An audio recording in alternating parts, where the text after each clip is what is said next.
pense que les mouches sont terriblement compliquées, mais quand même infiniment plus simples que nous sommes nous-mêmes, ne serait-ce que par le fait qu'elles ont beaucoup moins de neurones, et chacun sait que les mouches ne sont pas très bonnes ni en mathématiques, ni en poésie, ni dans les arts les plus divers.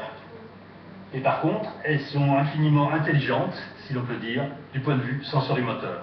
En effet, naviguer dans les 3 dimensions de l'espace, c'est quelque chose d'extrêmement compliqué, et il n'existe aujourd'hui aucun robot de par le monde qui sache naviguer dans les 3 dimensions de l'espace, en évitant les obstacles à droite, à gauche, en évitant le sol, etc., etc.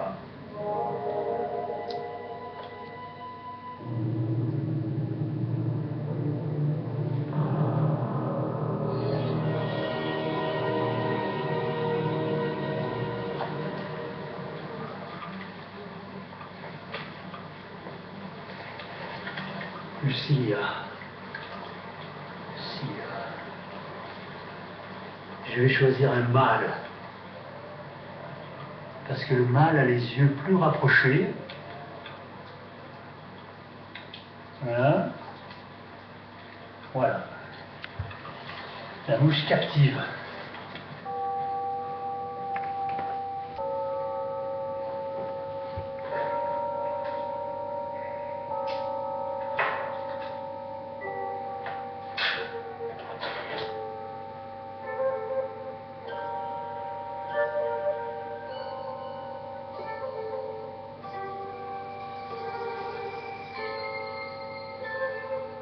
Donc l'idée de cette petite boule, c'est de permettre d'avoir un insecte complètement immobile dans l'espace et néanmoins qui réagit à des choses qu'on peut lui présenter, qu'on peut présenter de manière assez fine à son œil. Par exemple, on peut lui présenter un mouvement sur sa rétine, le mouvement d'un objet sur sa rétine, et on va voir si l'insecte est capable de réagir à ce mouvement. Et on peut mesurer la réaction de l'animal de manière très fine, en enregistrant tout simplement, finement, la rotation de la boule. L'animal lui-même croit qu'il est en train de naviguer sur le sol, et en fait, c'est une navigation virtuelle, puisqu'il est verrouillé dans l'espace. Nicolas Franceschini étudie les mouches depuis plus de 40 ans, et particulièrement leurs yeux. Je fais de l'ordre, donc je ne trouve plus rien. Parmi les nombreux livres qu'il a écrits, il a du mal à mettre la main sur le plus novateur de tous. Mais c'est sans aucun problème qu'il retrouve sa thèse datant de 1965. Oui, j'ai encore ma thèse de l'époque. D'ailleurs, le nom était assez évocateur. Je ne sais pas trop où elle est. Je crois qu'elle n'est pas ici. Oui. C'est ma thèse. Vous voyez, le nom s'appelait « Sur le traitement optique de l'information visuelle dans l'œil à facettes de la drosophile ». Donc c'était vraiment les considérations optiques essentiellement. Vous voyez, c'était la première fois qu'on pouvait observer des cellules photoréceptrices chez un animal vivant et intact. Et d'ailleurs, vous devez savoir que de nos jours, il est encore très difficile de voir dans l'œil de l'homme, par exemple avec un ophtalmoscope, il est très difficile de voir avec suffisamment de résolution et de contraste les cônes et les bâtonnets. On comprend aujourd'hui très peu de choses. On comprend encore très difficilement, par exemple, comment l'homme lui-même arrive à piloter ses jambes et ses pieds pour marcher, tout simplement, à partir de sa vision. Contrôler finement ses mouvements, les mouvements des mains, contrôler finement les mouvements des jambes à partir de sa vision et à partir de son audition et à partir du système inertiel que nous avons dans la tête, reste l'un des grands problèmes majeurs des neurosciences de nos jours, si l'on pense à l'aspect tout à fait fondamental des choses. Les recherches pour déchiffrer le fonctionnement de l'œil de la mouche et la façon dont elle se déplace pourraient nous aider à comprendre notre propre corps. Mais le but des travaux de Franceschini est tout d'abord de comprendre comment la mouche voit où elle va. Comment font-ils ces animaux pour faire tant de choses avec si peu? Ils ont peu de pixels dans les yeux. Une drosophile n'a que 700 pixels à droite, 700 pixels à gauche dans ses yeux. Ils ont peu de neurones. Une mouche a au maximum 1 million de neurones. Et comment font-ils pour se débrouiller avec si peu de choses? L'œil de la mouche est composé de 3000 facettes.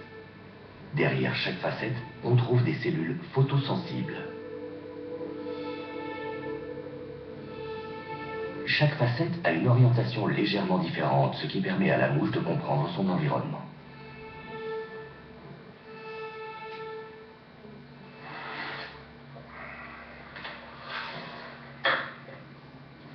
Franceschini utilise cet appareil qu'il a construit lui-même pour observer les cellules photoréceptrices situées dans les facettes de l'œil d'une mouche vivante.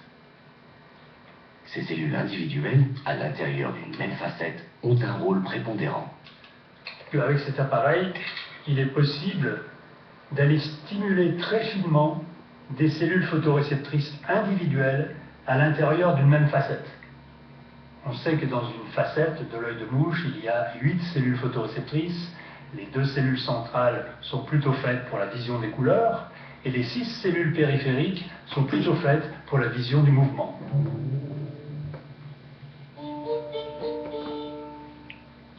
Alors, si je regarde ici dans cet appareil, je vois à travers une seule facette les 7 cellules photoréceptrices qui se situent dans le plan focal. Et en ajustant très finement ces spots lumineux, j'ai la possibilité de sélectionner une cellule et puis ici une autre cellule. Et je vais les illuminer l'une après l'autre pour simuler un mouvement qui pourrait se produire dans le champ visuel de la facette en question. Donc l'idée en quelque sorte, c'est de simuler un mouvement tout en enregistrant avec ces microélectrodes la réponse électrique d'un neurone sensible au mouvement.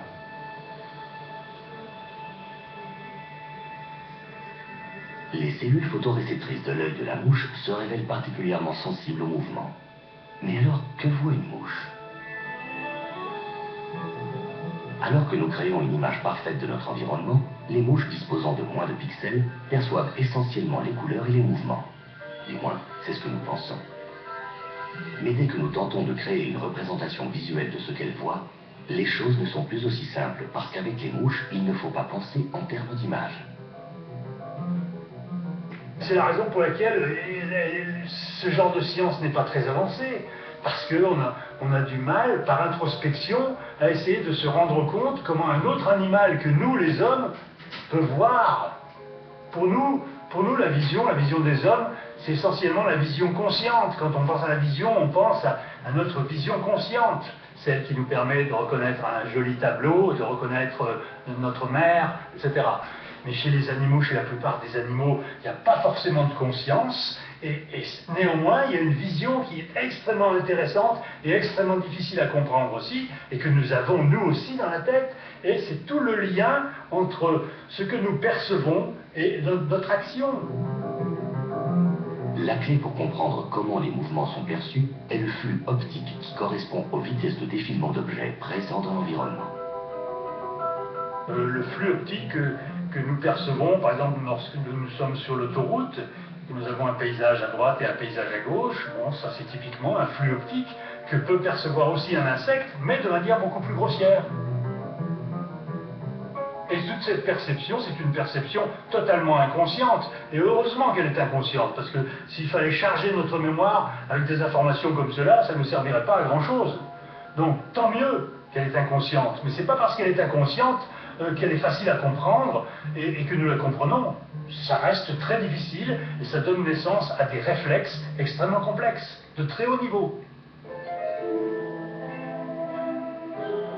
Dans la réserve de la Cité des Sciences et de l'Industrie de Paris, on trouve le premier robot qui a été capable de se frayer un chemin parmi une série d'obstacles posés au sol. Franceschini l'a mis au point il y a 20 ans, après avoir découvert ses détecteurs de mouvement chez la mouche. Cela fait des années qu'il ne l'a pas vu. Vous connaissez la pièce? Je reconnais.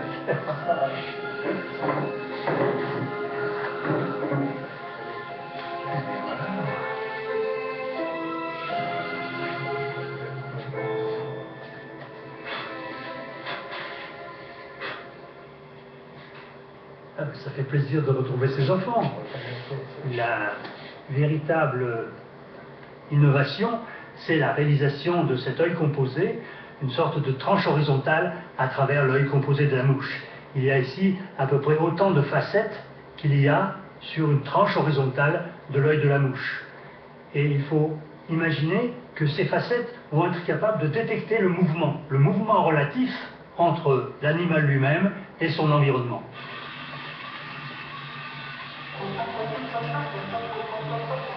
Ce robot navigue par translation élémentaire, bien évidemment, et ensuite il fait des saccades qui vont l'amener dans une autre direction pour chaque fois se diriger vers la cible tout en évitant les obstacles.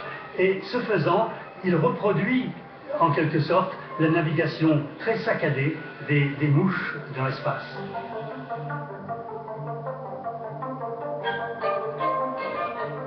Donc d'une certaine manière, pour nous, ce robot, c'est une mouche. C'est en tout cas un certain aspect de la mouche. La cible de ce robot est une source lumineuse qu'il perçoit grâce à ses facettes supérieures qui sont contrôlées par ses yeux composés. Lorsque le robot se déplace vers un objet, deux facettes, l'une après l'autre, voient l'objet défiler. Si c'est rapide, c'est que l'objet est proche, alors que si c'est plus lent, c'est que l'objet est plus éloigné. Le robot évite les obstacles les plus proches de lui et calcule le meilleur angle pour se déplacer légèrement.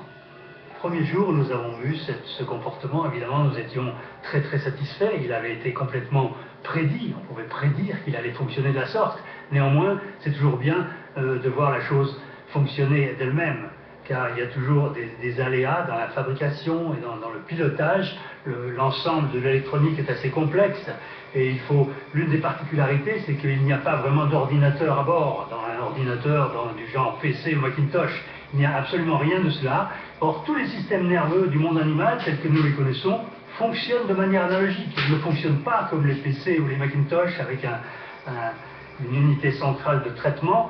Il y a ici des opérations qui sont faites pas à pas, pixel par pixel, pourrait-on dire, et c'est essentiellement une inspiration profonde en provenance des êtres vivants, et en particulier en provenance du système nerveux des insectes.